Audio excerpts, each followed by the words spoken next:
ধারাবাহিক ক্লাসের আজকে দেখবো আমরা ন্যানো টেকনোলজি।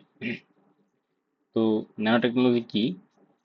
ন্যানো টেকনোলজি বা ন্যানো প্রযুক্তি হলো বিজ্ঞানের এমন একটি উন্নত শাখা যেখানে পদার্থকে ন্যানো স্কেলে নিখুঁতভাবে পরিবর্তন, নিয়ন্ত্রণ বা কোনো পদার্থকে তৈরি করার কাজ করা হয়। নতুন কোনো পদার্থ তৈরি করার কাজ করা হয়।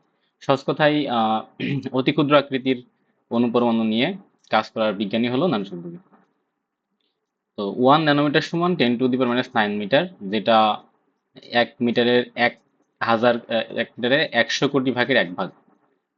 তো ন্যানো টেকনোলজি জনককে ন্যানো জনক হচ্ছে যে এখানে দেখতে পারতেছি যে 1959 সালের দিকে বিখ্যাত পদার্থবিজ্ঞানী রিচার্ড ফেইনম্যান এবং তার হচ্ছে there's plenty of room at the bottom নামক বক্তব্যে প্রথমে ধারণা স্থাপন করেন। তবে 1974 সালে জাপানি বিজ্ঞানী নোরিও তানিগুচি সর্বপ্রথম ন্যানো টেকনোলজি শব্দটি ব্যবহার করেন।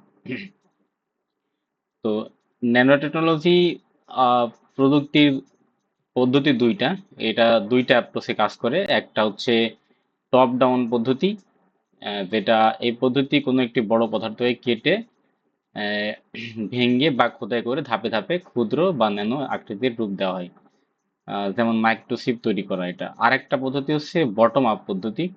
তো এই পদ্ধতিতে অতি ক্ষুদ্র বা পরমাণুগুলোকে এক এক করে জোড়া লাগিয়ে একটি নতুন ন্যানো কাঠামো বা পদার্থ তৈরি করা হয়। যেমন আণবিক প্রক্রিয়ায় ঔষধ তৈরি করা। তো বাস্তব জীবনে ন্যানো টেকনোলজির ব্যবহার কোথায়? ব্যবহার হচ্ছে কয়েকটা জায়গায় ব্যবহার হয়ে থাকে, যেমন কম্পিউটার ও ইলেকট্রনিক্সে ব্যবহার হয়ে থাকে। বর্তমানে বিভিন্ন শক্তিশালী কিছু চিপ তৈরিতে যেগুলো যেমন মেমোরি বা প্রসেসর, যেগুলোর সাইজ ছোট কিন্তু এগুলো অনেক কার্যক্ষমতা সম্পন্ন। এরপরে ব্যবহার হয়ে থাকে চিকিৎসা বিজ্ঞান ও মেডিসিনে, ন্যানো ক্যাপসুল তৈরিতে।